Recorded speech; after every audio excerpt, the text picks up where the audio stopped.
ഇതാണ് കേരളം. അപ്പോൾ ഇതാണ് കമ്മികൾ കണ്ട കേരളം. കല്യാണ കച്ചേരി നടത്തി എല്ലാം കൂടി നല്ല മുറ്റ പണിയങ്ങ് വാങ്ങി വെച്ചു. സാക്ഷരത താങ്ങി പിടിച്ച് നടന്ന് നോർത്ത് ഇന്ത്യയിൽ മാലക്കച്ചവടം ചെയ്തുകൊണ്ടായിരുന്ന പെണ്ണ് വന്നിട്ട് അടിച്ച് അണ്ണാക്കി തന്നു. ജിഹാദികളെ മൂപ്പിക്കാൻ വേണ്ടി ഉണ്ടാക്കിയ കല്യാണം. പക്ഷേ ഈ ഒരൊറ്റ കല്യാണം കൊണ്ട് കേരളത്തിനുണ്ടായ ചീത്തപ്പേര് എത്ര വലുതാണെന്നുള്ളത് നമുക്കൊന്ന് സംസാരിക്കാം.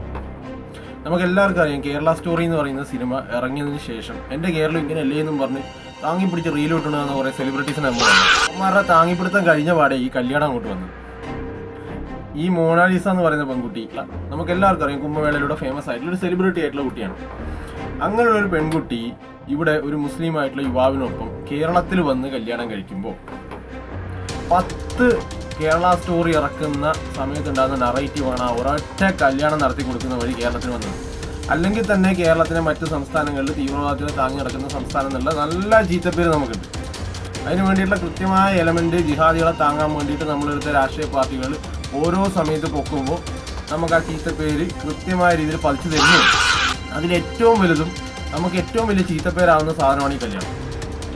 കാരണം ഒന്ന് ആലോചിച്ച് നോക്കുക, 16 വയസ്സ് തികയാത്ത ഒരു കുട്ടിയുടെ ഡോക്യുമെന്റ് പോലും ചെക്ക് ചെയ്യാതെ ഒന്ന് വിദ്യാഭ്യാസ മന്ത്രി, എന്ത് വലിയ മരവാഴയാണ് അയാളെന്ന് ഞാൻ അറിയാം. വിദ്യാഭ്യാസ മന്ത്രി, MP, പാർട്ടിയുടെ സെക്രട്ടറി എല്ലാം കൂടി ചേർന്ന് ഉണ്ടാക്കിയതാണ് കല്യാണം.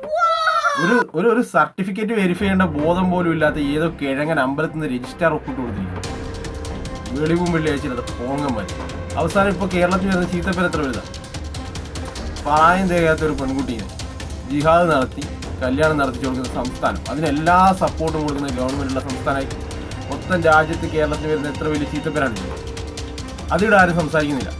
അതേപോലെ തന്നെ ആ പെൺകുട്ടി പറഞ്ഞൊരു കാര്യം എന്ന് പറയുന്നത്, ഈ മൊത്തം രാജ്യത്ത് ഞങ്ങൾക്ക് സുരക്ഷിതമായ രീതിയിൽ ജീവിക്കാൻ പറ്റുന്ന, ഇങ്ങനെ ജീവിക്കാൻ പറ്റുന്ന സംസ്ഥാനം കേരളമാണ്. ഒന്ന് ആലോചിച്ച് നോക്കുക, ഈ രാജ്യത്ത് ഇത്രയും സംസ്ഥാനം ഉണ്ടാകുമ്പോൾ ആ പെൺകുട്ടി എന്തുകൊണ്ട് കേരളത്തിൽ വന്നു? അന്നും ഇന്നും ചിന്തിക്കേണ്ട ഉത്തരവാണ്. കാരണം കേരളത്തിന് പുറത്തെ സംസ്ഥാനങ്ങളിലുള്ള നറേറ്റീവ് എന്താണെന്നുള്ളതിൻ്റെ ഏറ്റവും വലിയ ഉദാഹരണമാണ് ആ പെൺകുട്ടി മറ്റൊരു സംസ്ഥാനത്തും പോകാതെ കേരളത്തിൽ കല്യാണം കഴിക്കാൻ വന്നത്. അത് സത്യമാണെന്ന് തെളിയിച്ചു കൊടുക്കാൻ വിവരവും വിദ്യാഭ്യാസവും ബോധവും ഇല്ലാത്ത പോങ്ങന്മാരായിട്ടുള്ള പാർട്ടിക്കാരും മന്ത്രിയും കൂടി ചേർന്ന് കല്യാണം നടത്തി കൊടുത്തു.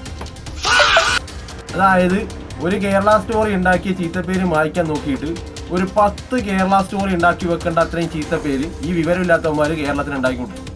വിവാഹം സ്വർഗത്തിൽ എന്നല്ലേ പറയുന്നേ, അല്ലേ? ആ സ്വർഗാണ് കേരളം.